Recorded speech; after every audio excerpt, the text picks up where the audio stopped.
Mathayo mtakatifu sura au mlango ni ule wa 7. Tasoma kuanzia mstari wa 21 mpaka 23. Neno la Mungu linasema hivi: si kila mtu aniambiaye Bwana, Bwana atakayeingia katika ufalme wa mbinguni, bali ni yeye afanyaye mapenzi ya Baba yangu aliye mbinguni. Wengi wataniambia siku ile, Bwana, Bwana, hatukufanya unabii kwa jina lako, na kwa jina lako hatukutoa pepo, na kwa jina lako kufanya miujiza mingi? Ndipo nitakapowaambia dhahiri, sikuwajua ninyi kamwe, ondokeni kwangu ninyi mtendao maovu. Amen. Tuketi watu wangu. Ndugu zangu, leo hii tumepewa neno la ajabu sana,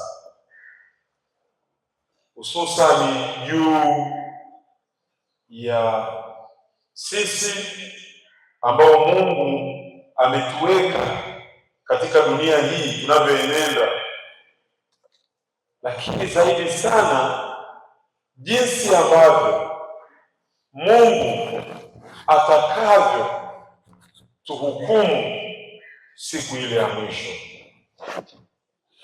Na ndugu zangu, neno hili la Mungu ambalo tumelisoma hapa tukiwa tunaongozwa na kichwa kisemacho Yesu ni mlango wa kuingia mbinguni. Yesu ni mlango wa kuingia mbinguni. Na mahali pengine amezungumza wazi, akasema ya kwamba kuna njia mbili. Soma huku nyuma, amezungumza masuala ya mlango mwembamba. Ukisoma mlango wa 7 kuanzia ule mstari wa 13, amezungumza masuala ya mlango mwembamba na mlango mpana, njia nyembamba na njia pana. Na Yesu Kristo akaonyesha jinsi ambavyo watu wanapenda sana mlango mpana, watu wanapenda sana njia pana, lakini akieleza kwamba kumbe njia hii pana ni njia ile iendayo upotevuni. Yaani ukiona hakuna kikwazo chochote.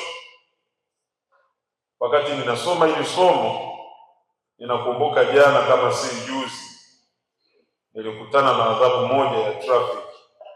Tena ni bora hata angeniandikia, lakini adhabu aliyonipa nilisema sitarudia tena, kwa sababu nilipoona foleni ni nyingi kubwa, tukachepuka tukaingia kwenye service road.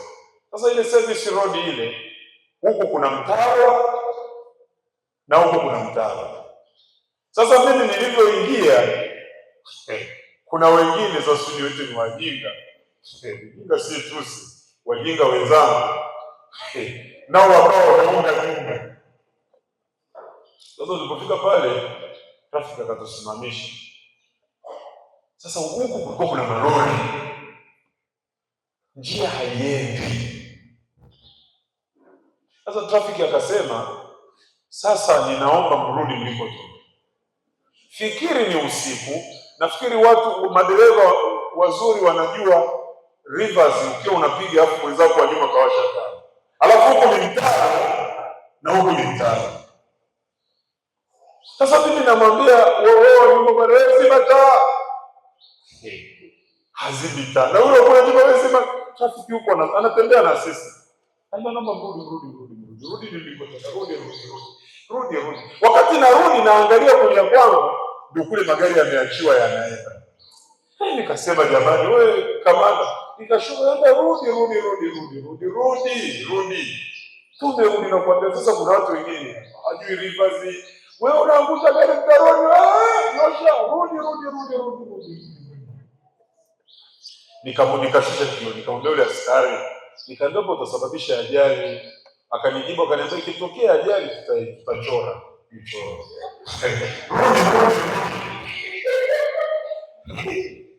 Mdada mwanamke, rudi.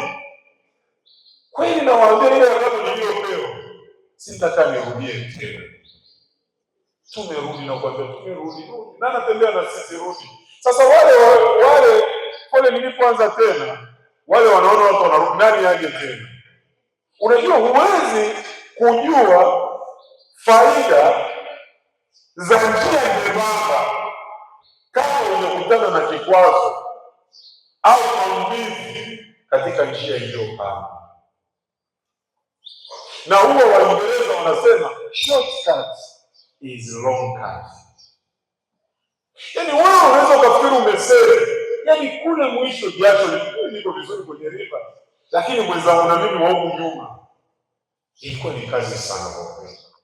Yesu amesema hapa, njia nyembamba imesonga sana. Wako hawahitaji njia nyembamba. Njia nyembamba ina vikwazo.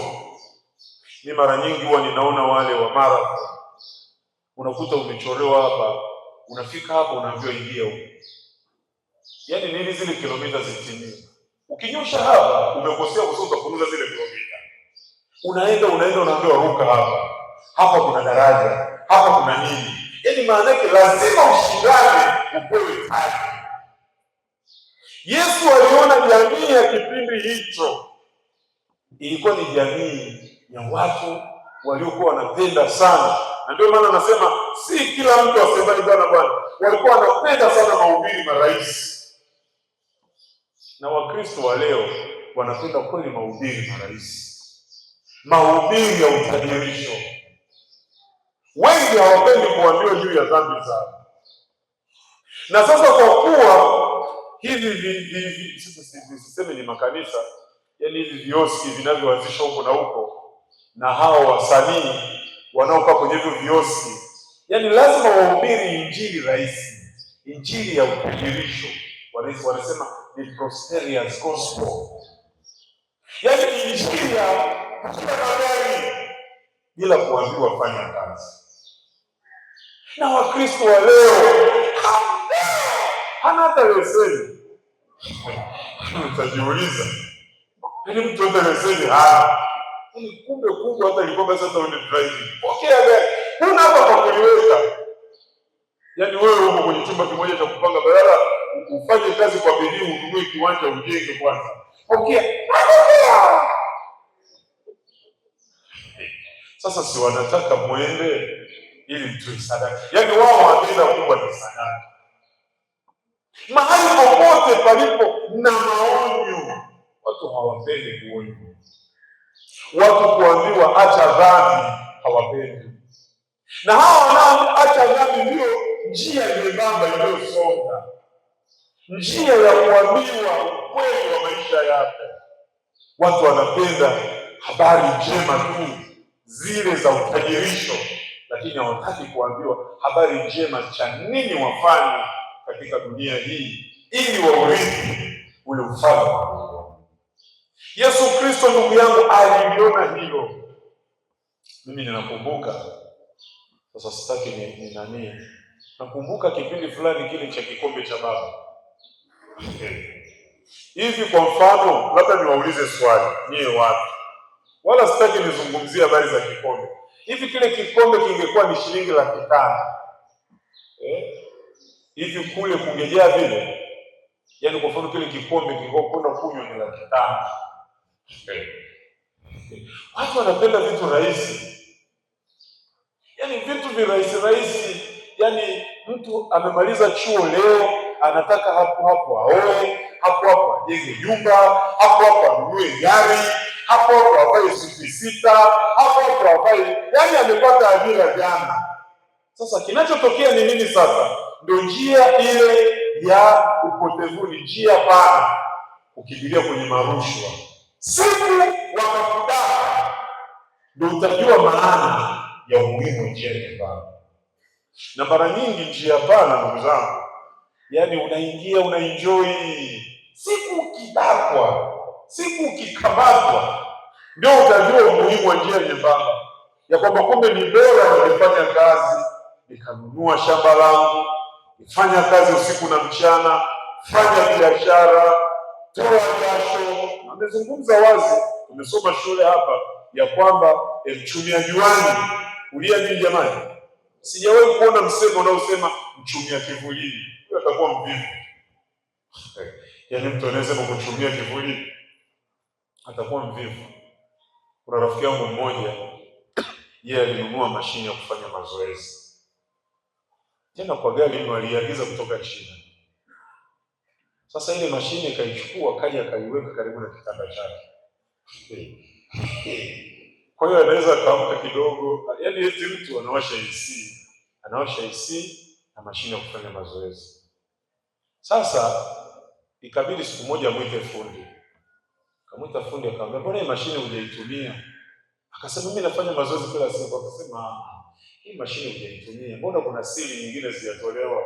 Kumbe alikuwa anaenda na kapa ile mashine na chaki. Anachaki. Hapo baada ya hapo anasema nimefanya. Na hata mtu akija huko nje, mke na watoto wanasema baba anafanya nini? Anafanya mazoezi. Hakuna mazoezi. Kama unahitaji mazoezi, kwa maelekezo ya daktari anasema lazima jasho ifanye nini? Lazima jasho litoke. Na mazoezi mazuri, ukiona umeshindwa, nilikuwa nimewaambia watu kimbia. Kimbia kwa sababu ukikimbia utarudi. Mimi nakumbuka mara ya kwanza kufanya mazoezi nilikimbia. Sasa nilipofika huko kurudi miguu ikagoma. Nikachukua boda. Nakumbuka kwanza leo. Lakini ili nisipate aibu nyumbani. Nyumbani ni pale kabla boda niache. Aliponiacha pale kama nyumbani nikaanza. Lakini cha kwanza ndio akasema, unajua ni kama yale ya Isaka. Akasema, "Mbona wewe Esau umepata mapema hivyo?" Yangu akashtuka, "Mbona huyu mtu hana jasho? Hafu mbona kawai sana?" Kawai sana. Afanye mazoezi na chuka. Kumbe nimekuja na boda. Nilipoenda nikarudi miguu ikagoma. Ndugu zangu, yaani Yesu anazungumza habari za njia nyembamba. Njia pana ni nzuri mwanzoni, nzuri mno mwanzoni. Shetani atakudanganya na kukuliwaza, lakini mwisho wa hiyo njia pana, ndugu yangu, ni kilio na kusaga meno. Njia nyembamba ni ngumu mno. Unapoanza ni ngumu sana. Utakutana na vikwazo vingi, utakutana na majaribu mengi kama akina Ayubu, lakini mwisho wa njia hiyo ni utukufu juu ya utukufu. Bwana Yesu asifiwe sana. Ndio maana hata mwalimu wa kwaya wanaoenda kwenye mashindano anaweza kufundisha pambio, anafundisha wimbo mkuu. Napofika kule anasema, jamani, hawa watu wameimba.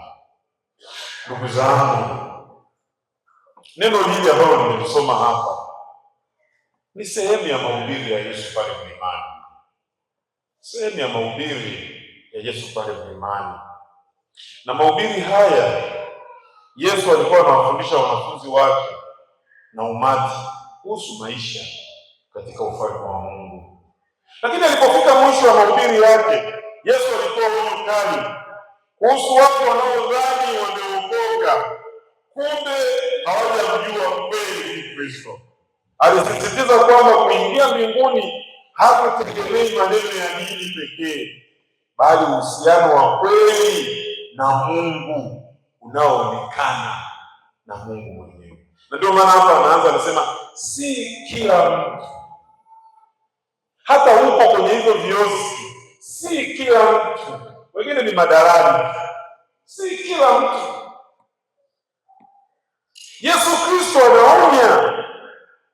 Anasema si kila mtu aniambiaye Bwana Bwana.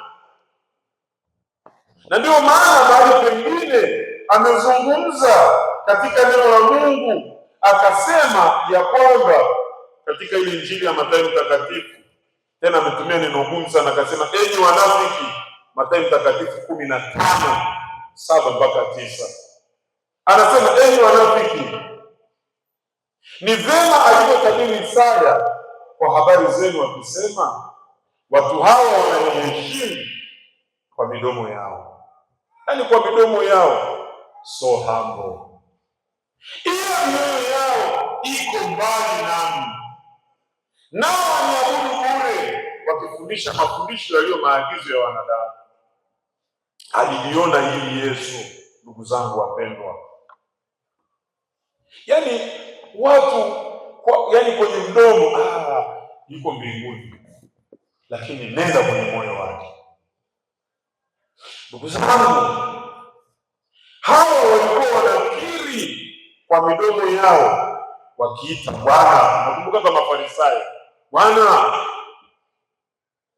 wanakiri kwa midomo yao, lakini mioyo yao ilikuwa ni mbali. Ndugu zangu, leo kuna watu wanahudhuria ibada kwa kujiandikisha. Bahasha ile tukiangalia, very nice, very good. Yaani Mungu akisema aangalie bahasha, kuna kila mtu anakwenda mbinguni. Jumuiya, mahudhurio kwenye jumuiya, kwenye kwaya navyoenda vizuri, praise mpaka kutetemesha sauti. Excellent. Wanaimba kwaya, wanahubiri, wana nafasi za uongozi kanisani. Mzee wa kanisa yani kila zamu yupo mzee wa kanisa, yani mpaka unatamani sasa huyu uendelee naye. Lakini Yesu anasema si kila anayesema Bwana Bwana ndiye atakayeingia mbinguni. Mungu haangalii maneno peke yake, lakini pia anaangalia mioyo, anaangalia matendo. Yaani hapa labda tungefunuliwa vitu vilivyovifanya jana na ni mabingwa sana. Ndio maana hata leo nimebadilisha lile ungamo.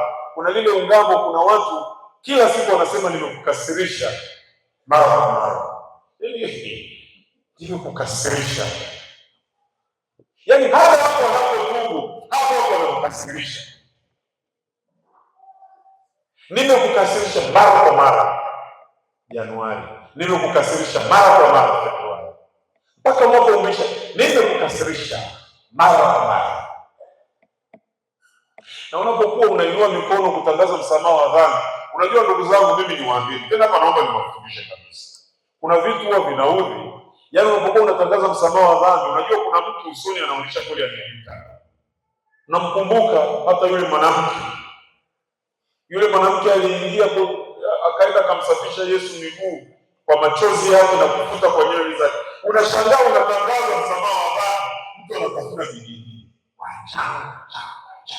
Hii nakasirika. Na nikimwona ndio maana kuna ile neno zuri sana ikiwa. So kuna wengine ni wasanii. Bwana, ikiwa mimi ninapenda sana ile maneno. Ikiwa ungalo hili ni la Mungu na mkitaka. Yaani kuna wengine, yaani Yesu amesema si kila asema Bwana. Yaani sio wote. Yaani wengine wanaisema tu kama shahidi. Ile ungamo la dhambi. Au kwa kuwa wameambiwa sema. Si kila asema Bwana. Yaani mwingine unamwangalia. Mimi nawaambia ndugu zangu, mtu ambaye amejuta ukweli kabisa hawezi kuwa kawaida kwenye uso wake. Hawezi kuwa kawaida. Nakumbuka kuna binti mmoja mpaka nilimwita katika usharika fulani. Wakati ninatangaza ungamo la dhambi, nimegeuka namna ikiwa yeye alikuwa yuko hivi na selfie. Labda nataka kumwambia baby, niko kanisani. Na utaona hata kwenye status na kitabu cha nyimbo. Anasema kweli huyu ni msharika. Hata wazee wa kanisa hawa wanaokwenda kuchaguliwa, wengine tumeangalia tu kwa akili zetu, tunamwona ana ndoa, na hiyo ndoa yenyewe tunaifahamu nje ya zile kuta. Hivi unajua kuna watu wanaishi katika ndoa lakini wameachana. Yaani ni basi tu kwa kuwa sasa wameshakuwa watu wazima, mama hana pa kwenda. Yaani kuna divorce nyingi za kiroho kwenye ndoa, yaani zipo, yaani wapo tu kwa sababu na ukiwaona unasema yule ndoa yake, yaani ndoa yake. Asante Mungu, kuna wanaokuja kutimiza miaka 25 hapa. Yaani kuna ambao unaweza kumbe ni hapa kanisani. Yaani kwa kuangalia kama ni kweli ni kabisa. Sasa hatujui kwenye zile kuta 4 kule ndani. Sio kila mtu asemaye Bwana, si kila mtu. Ndugu zangu, kuna neno moja limenitisha hapa, limenitisha mno hili neno. Anasema kumbe eti huduma pekee haitoshi. Nimeshtuka sana. Wazee wa kanisa mnaomaliza, nimeshtuka. Hivi kumbe mbinguni hakuna mbingu ya wazee wa kanisa, hakuna mbingu ya wachungaji. Na ndio maana nikifika kule huwezi kusikia kwenye kile kitabu limeandikwa mchungaji Kimama, nitataja hilo jina la ubatizo ndilo litakalotajwa. Kwa hiyo wewe kama uko kwenye maovu alafu unasema ni kweli tunaweza tukakureva siku ya kufa, tukakuvalisha na joho, lakini kumbe Yesu pekee yake ndiye. Unaweza ukakuta mtu yani yani hata ukimwangalia hata tembea yake madhabahuni, akifika hapa anainama vizuri, anakuwa mzuri, lakini ndani ya moyo wake huduma. Katika mstari wa 22 anasema kwa jina lako watakutoa pepo, yaani wanajitetea walipokataliwa. Sasa Bwana, kwa jina lako tulitoa pepo, kwa jina lako hatukufanya miujiza mingi. Wale wanafunzi waliotumwa walipokuja walimwambiaje Yesu? Mapepo yamekutii. Unajua Yesu alimwambiaje? Msifurahi kwa sababu pepo wanawatii, furahini kwa sababu majina yenu yamefanya nini?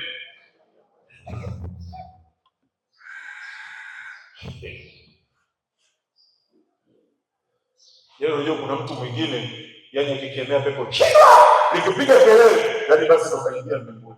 Kinachofanya kazi si wewe, ni Mungu. Na sisi hapa tutadanganyika. Alikuwa mwombaji, maombi mkubwa, lakini maombi asiye mheshimu mume wake. Nimeshtuka mno. Nilisema baba, nilikuwa mkuu wa jimbo. Baba, mimi nilikuwa president. Baba, mimi nilikuwa mwenyekiti wa jumuiya. Hizi si tunazo alfabeti, sio ABC. Tunazo alfabeti nyingi, vifungo vingi. Anasema, ondokeni kwangu, sikuwajua ninyi. Ndugu zangu, hao walikuwa na mafanikio ya kidini na huduma, lakini kumbe Yesu hakuwa ndani yao. Kuna watu wana mafanikio kweli ya kiroho, vyote vyote anazo. Sisi naona unapokuja kuandikisha ndoa, cha ubatizo anacho, cha kipaimara anacho. Lakini je, kile cheti ulisema na mkataa shetani, leo umemkataa? Yaani ulipokuwa mdogo pale unasema, ulipokuwa unabatizwa wazazi walisema kwa niaba yako na mkataa shetani na kazi zake zote. Ukaja kuconfirm ndio kipaimara ile confirmation kwenye kipaimara, na mkataa shetani. Umemkataa mpaka leo au mkataa miaka 20 iliyopita, lakini leo hata si mwaminifu tena katika ndoa. Ni kweli unaweza kujificha, lakini jicho la Mungu linaona. Nikipanda juu huko, nikishuka chini huko, kushoto huko. Ndio maana hawa wanafika mbele ya kiti cha enzi, wanakataliwa, wanajitendea yeye, wanasema lakini Bwana, tulitoa pepo kwa jina lako. Yesu anasema si wote, si kila mtu aniambie Bwana Bwana atakaingia ufalme wa mbinguni, lakini anasema ni yule afanyaye mapenzi ya Bwana. Mapenzi ya Bwana ni yapi? Kutubu kila wakati, kutubu kila wakati. Mapenzi ya Bwana ni yapi? Kumwamini Kristo. Kwani Yesu alisemaje? Na uzima wa milele ndio huu, wakujue wewe Mungu. Hakuna kitu kingine zaidi ya kumjua Mungu. Mapenzi ya Bwana ni yapi? Kuishi maisha ya utakatifu. Hata usanii, kuimba, hata kutetemesha sauti, hata usanii kuvaa joho la mzee wa kanisa, hata usanii kuwa kiongozi wa jumuiya, hata usanii kuwa mwalimu wa Sunday school. Anachokihitaji ni hiki: maisha matakatifu. Ndio anayotaka. Ndugu zangu, kulitii neno la Mungu. Mimi najua hata hapa napohubiri kuna watu wananifanyia sawa sawa, kwa hiyo mimi nabisha wewe sawa.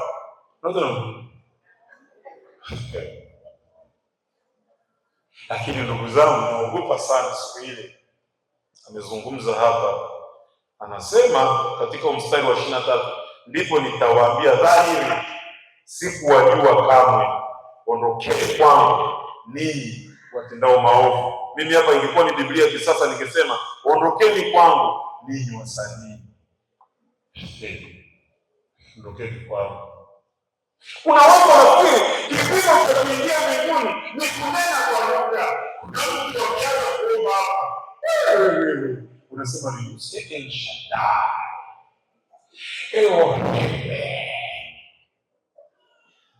Na wanafanya wanazungusha mdomo. Mungu wa Ibrahim, Mungu wa Isaka, na kukoroma kwako utaambiwa toka kwako wewe.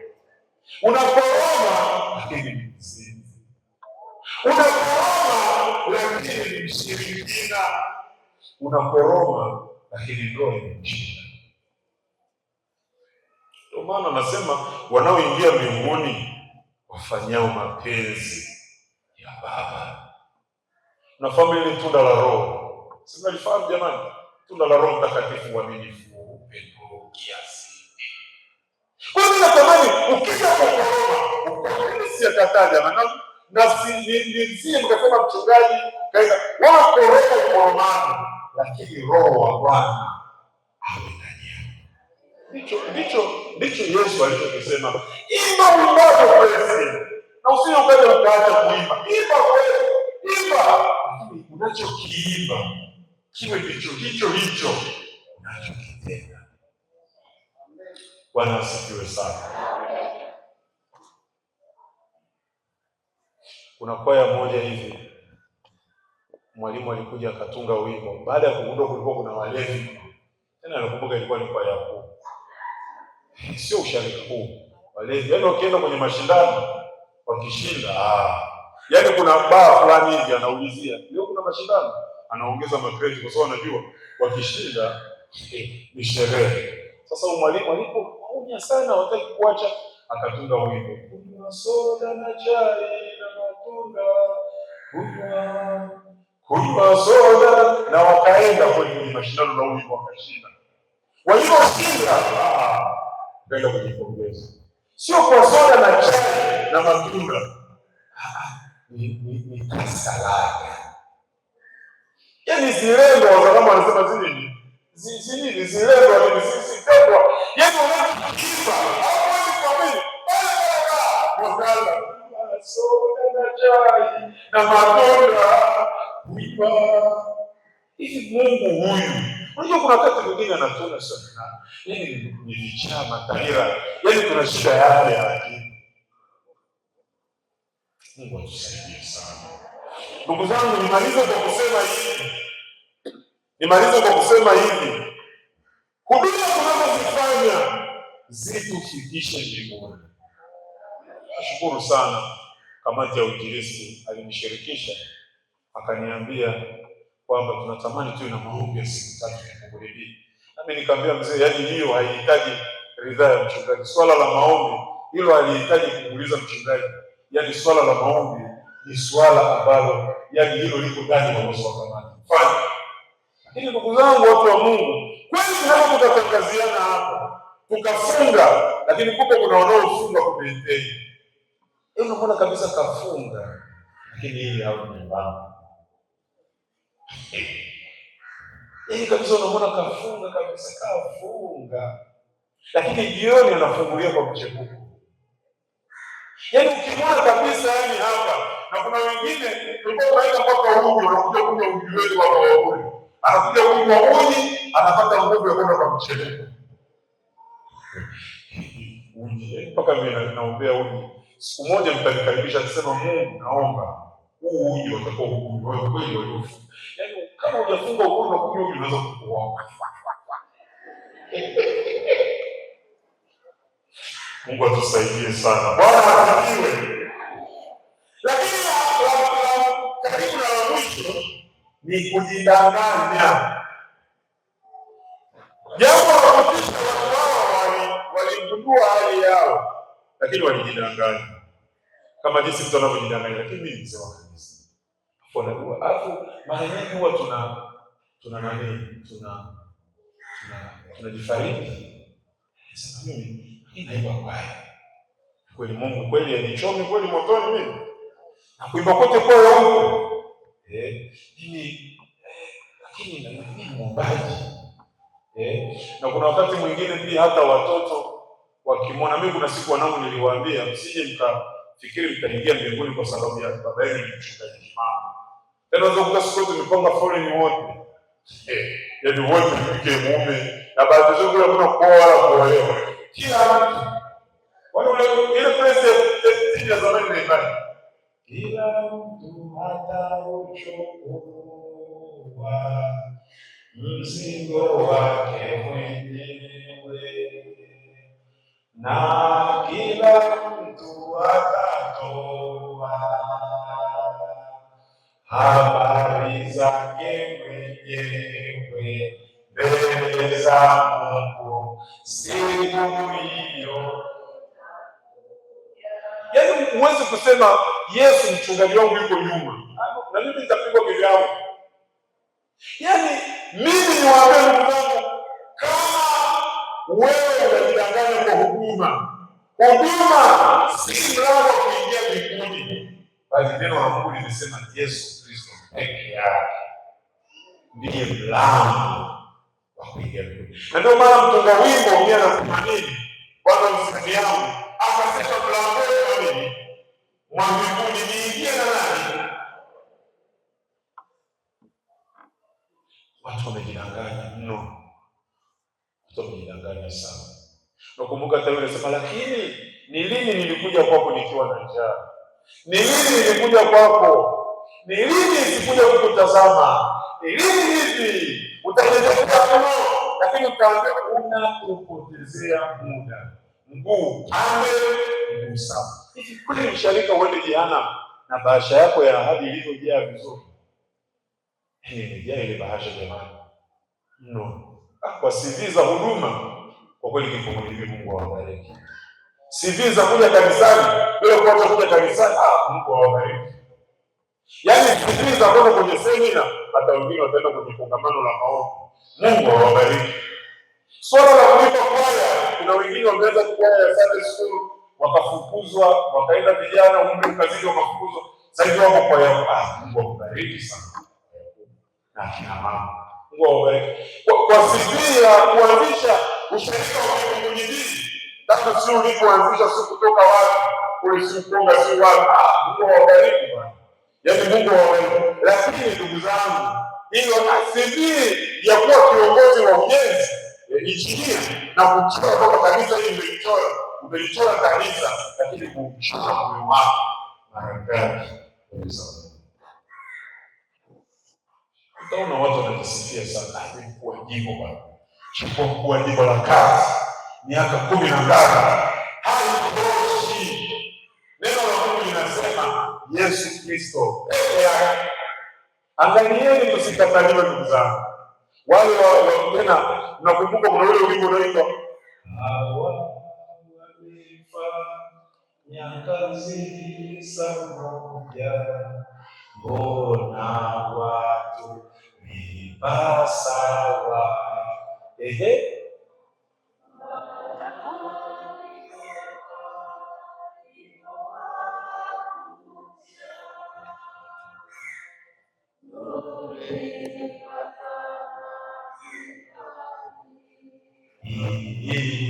sija.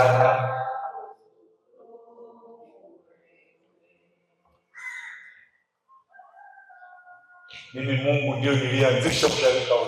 Amekuja mtu tu mwishoni, mko naye mbele ya kiti cha enzi. Mungu atusaidie sana. Ndugu zangu, naogopa ili neno, ondokeni kwangu ninyi mtendao maovu. Hilo linaniogopesha kuliko vitu vyote. Dhambi iliyofichwa unaweza ukaificha na sisi tusiione kabisa. Hata hapa kama umekuja na ilizi lako, nafikiri nitaliona, sioni. Hata hapa kama umekuja na bia zako tumboni, unafikiri mimi naziona? Kuna mtu anasema haya, mimi sizioni. Kama ulimtukana mke wako, mume wako, kama umemchiti mke wako, mume wako wengine, unafikiri mimi ninaona? Sioni. Dhambi iliyofichwa haiwezi kufichwa mbele za Mungu. Mtu anaweza kuonekana mtakatifu mbele ya wanadamu, lakini Mungu anaona kila kitu. Na ndio maana kuna ule wimbo unaimba, uchunguze ndani yako iwe safiria mukama wa.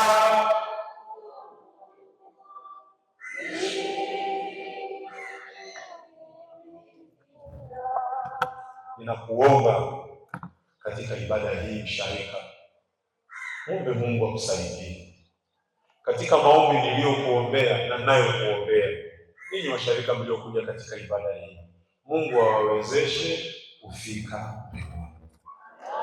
Mungu awawezeshe kufika mbinguni. Mungu tukutane kule mbinguni. Bwana asifiwe. Tukiwa tunapiga tano kule mbinguni, tukikatisha mitaa ya mbinguni, ufike mbinguni.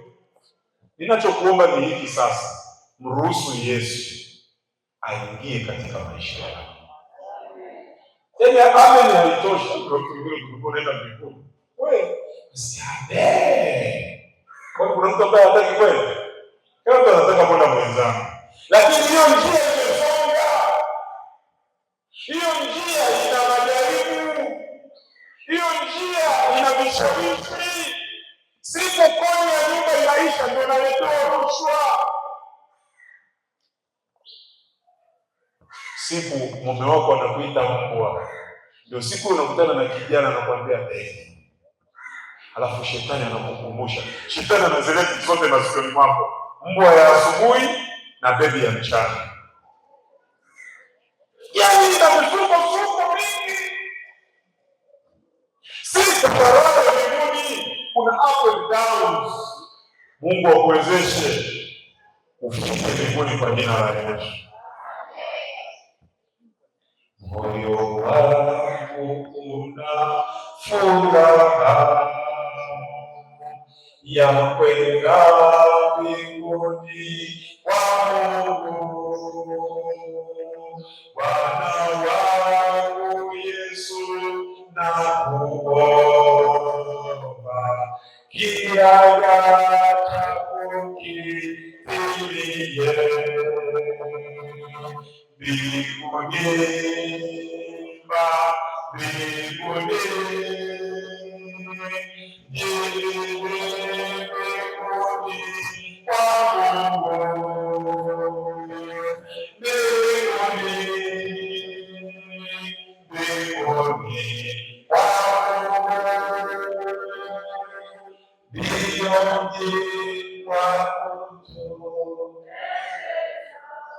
Unajua shida ni nini? Ndio wale wanasema kwamba si kila mtu tunapatana sana mbinguni. Kwa mdomo, yaani mdomo au ushafika mbinguni. Mdomo ushafika. Yaani Mungu anataka hapa mdomo tayari uko mbinguni. Ila moyo wangu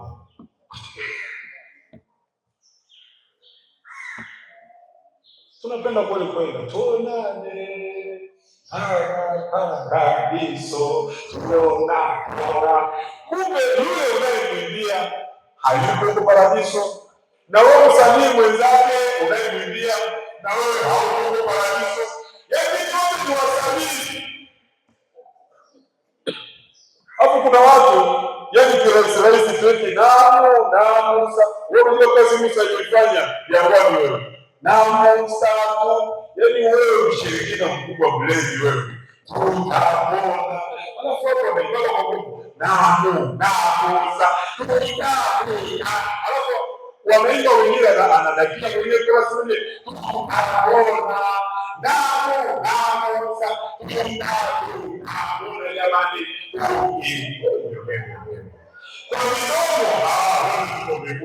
midomo wananiheshimu kwa midomo yao hawa watu, lakini mioyo yao mbali nao. Yaani hapo wanasema nao, kumbe kuna msichana anakupiga jicho hapo mbele, anaangalia hipsi nao shala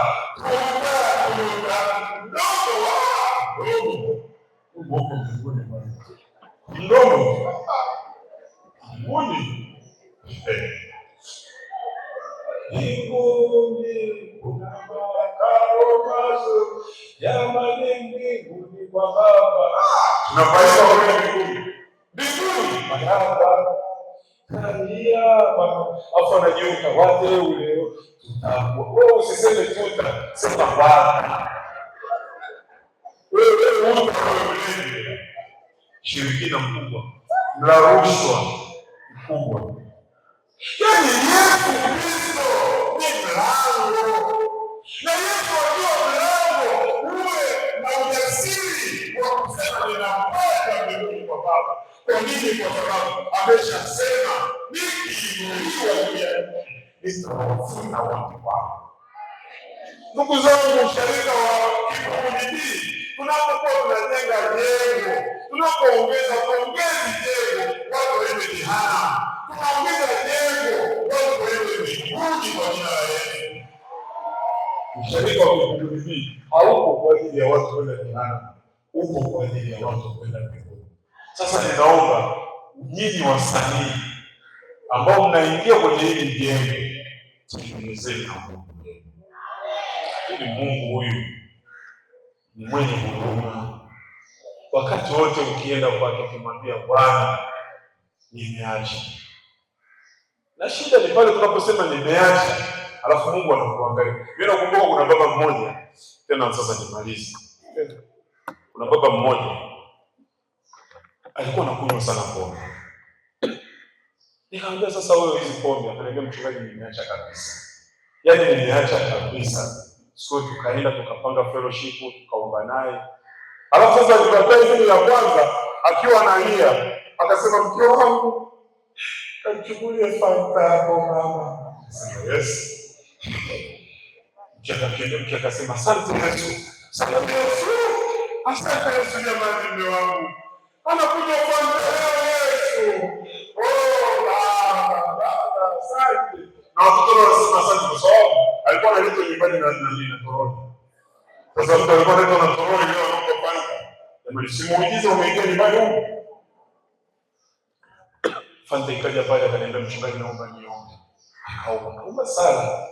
Baba, naomba ubariki. Naomba hiki kitu cha mwingine ndio kuna sukari ndugu yangu. Usinywe sana hizo vitu na maji ya kunywa. Bali akaniambia mchungaji, nakushukuru sana. Sasa katika pita sana siku nikamkuta Bwana amekaa kwenye kiti kirefu. Nilipoona nikasimama, nikasema ngoja nimchunguze kilichoko pale mezani mwenyewe. Rangi ya mbele. Kwani nilimwacha nikaenda. Aliponiona akaichukua ile bia. Sasa akawa akaipiga akaipiga hapo dini ya mwisho.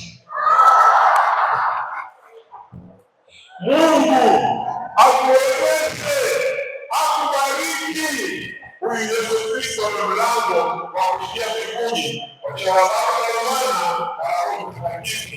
Mungu aibariki neno lake. Amen.